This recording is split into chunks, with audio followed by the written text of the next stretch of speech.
Moves him every time. He moves him every time he moves him. It's ridiculous. They got together. They gave us amazing music. So where are they now? I know where they are. Do you know where they are? I love the Babies. Kiki Classic Rock.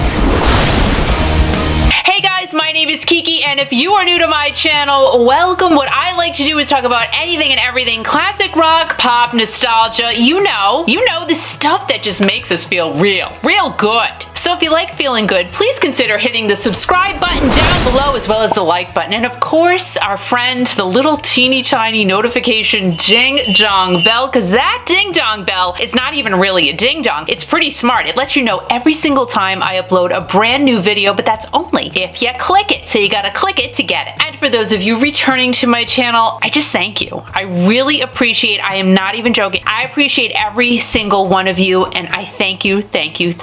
I talk about the Babies a lot. I think about the Babies a lot. I really do love the Babies, and the music that they gave us, it's just yummy, magnifique, and full of happiness. It all started with British guitarist and keyboardist Michael Corby and the late Adrian Millar, allegedly, all the way back in 1973. Drummer Tony Brock hopped on board the Babies along with Wally Stalker, who is also still with the current Babies today as the band's guitarist. Of course, there were a lot of people involved in the Babies as they climbed their way to the top, but the three guys who we recognize the most include Jonathan Cain, who went on to be a part of Journey, of course, Ricky Phillips, he went on to become a member of Styx, and the guy himself, John Waite. The songs, oh my gosh, the songs from the Babies. Let's go ahead and talk about the songs. Their first self-titled album came out in '77, but it really wasn't a slam dunk success for them at that point. Their next album, called Broken Heart, came out the same year as their first self-titled album. These were some pretty busy guys, and it gave us the top 20 hit, Isn't It Time? John's amazing voice, his voice is pretty amazing, but it was enhanced by his backup group called the BABYS. And gosh dang it, these ladies just added way more goodness to what was already present within our guy, John Waite. Isn't It Time peaked at number 13. They had a very successful US tour, but tensions between then manager Adrian Millar and Chrysalis Records, yeah, they were running really high, so Adrian ended up being fired, and there were holes that, of course, now needed to be filled. Jonathan Cain, he released his very first solo album in 1976. That album was called Windy City Breakdown. He joined the Babies as their keyboard player in 1979. And Ricky Phillips, before he joined the Babies, he was with the band Nasty Habit. He hopped onto the Babies in 1978, and now it seemed like the new Babies, they were complete. We do, however, need to back up for just a moment. Before Jonathan and Ricky joined the Babies, they had already completed their third album called Head First. And that album gave us the amazing song Every Time I Think of You. Oh my goodness, I love that song. That song literally took over the world, and it had every right to do so. Here's where the ironics come into Isn't It Time and Every Time I Think of You. Both of these songs only peaked at number 13. I find that crazily amazing. Ironically, Isn't It Time and Every Time I Think of You both peaked at number 13 on the Billboard Top 100 chart. Crazy, right? Even crazier thing, if you go back and look at the Cashbox chart, both of these songs also only peaked at number 8. I just find that crazy how both of these songs recorded at different times, but they both followed each other chart-wise. Isn't that crazy?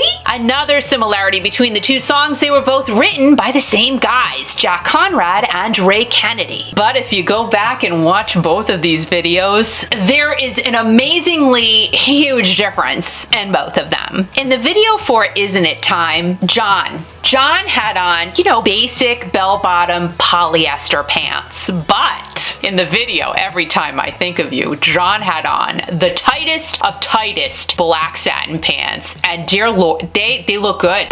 John did a good job with those pants. Maybe that's why John was so on fire when he sang that song. They were just really tight. Had to get through it fast so we can take them off. I I don't know. And every time I think of you, I think of John in those pants. I love those pants. Yeah, the album Headfirst, that is out. Jonathan and Ricky are just a real great part of the band. But now it's time for their fourth album, Union Jacks, to be made and be released. Union Jacks came out in January of 1980, and who knew at that time when that album was released that the Babies were almost at the end of their run? Maybe the guys knew, maybe they didn't, I don't know. After the release of Union Jacks, of course they had to go on tour, and who did they go on tour with? One of the bands they went on tour with was Journey. Isn't that insane? They go on tour with Journey, and Jonathan becomes a major part of Journey. And the Babies also toured with Styx. Ricky Phillips didn't end up becoming a part of Styx until 2003, but isn't it kind of funny how things always eventually work themselves out? And we all end up landing where we're supposed to be. And we can't forget about John. John created the most successful solo career for himself, and he's still out there bringing us his beautiful voice today. The biggest hit to come from the Union Jacks album was Back on My Feet Again. This was the Babies' very last top 40 hit. It only peaked at number 33, and we did not hear from the BABYS on this album. And probably because they were really going toward a more rock-based sound. The Babies did release their fifth and final album called On the Edge in October of 1980, and not too long after that, the band unfortunately broke up. But was it really unfortunate? I don't think so, because again, they all ended up where they were supposed to be. Jonathan Cain replaced Greg Raleigh in Journey in 1980, and Jonathan was part of that little tiny album that the band released called Escape, with that little itty-bitty song called Don't Stop Believin'. Ricky Phillips, like I said, he's been with Styx since 2003, and John Waite gave us that massive, massive hit, Missing You. I love that so much. The Babies, we definitely got some amazing music from this band, and thanks to YouTube, they are the gift that keeps on giving. And nobody puts the Babies in a corner. Guys, watch one of these two videos coming up next, and remember to be kind to everyone, be free, and most importantly, always remember